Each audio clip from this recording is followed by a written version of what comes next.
Groundsure work to help empower sustainable land and property decisions.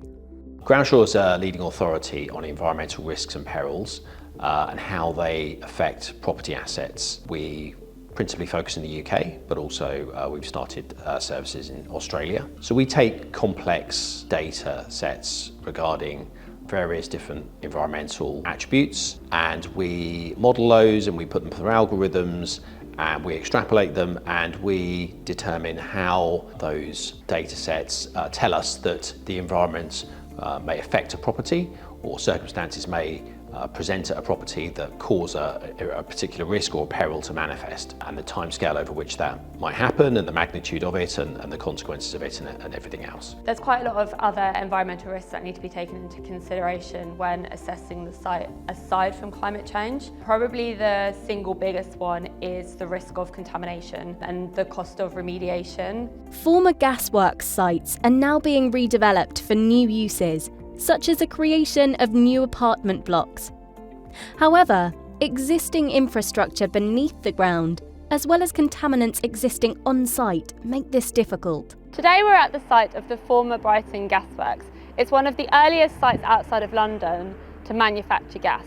It's been around since 1818 and it ceased to operate in 1860, when it became home to just the storage and distribution of gas. It's a pretty complex site. It's currently going under redevelopment. There's a current application in with Brighton and Hove City Council for some blocks of flats. It's pretty complex. There's a lot of contaminants potentially on the site, things like coal tar, sludges, acid lagoons. It poses quite a lot of issues for the proposed development. Under the UK's planning framework, there's a requirement for developers to consider the potential for contaminants and other ground conditions to pose on human health and the environment. So part of the proposal is to design and build a block of flats within the actual metal structure of the gas holder. So as you can see behind me, there's quite a large concrete mound, which kind of means that there's going to be lots of storage tanks below, possibly housing lots of tar and sludge, which is going to be a significant remediation cost for any developer. When acquiring lands such as the previously mentioned gasworks site, there are many risks to consider before constructing any new structures or buildings. So the main risks that land buyers, self-builders and developers face largely fall into two camps. You have physical risks and you have transitional risks.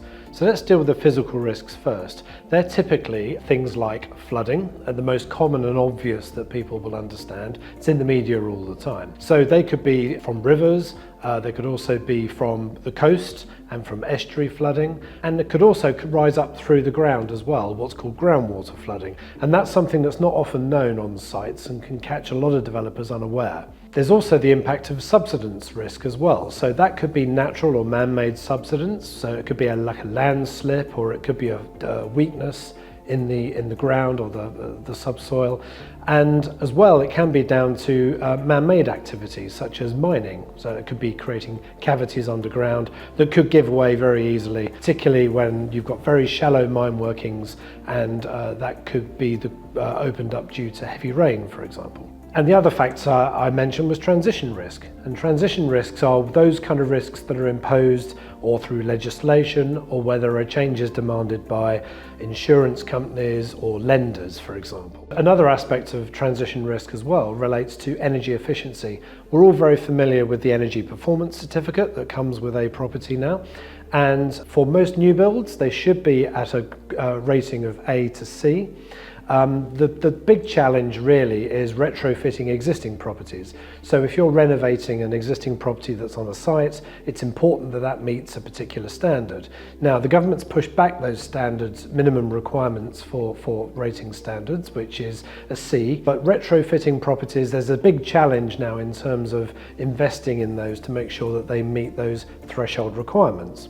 And again, for a self-builder, the benefit of building a property that's energy efficient, that meets those highest levels of performance, is that they can unlock access to better mortgage rates, for example, so-called green mortgages that are out in the market now.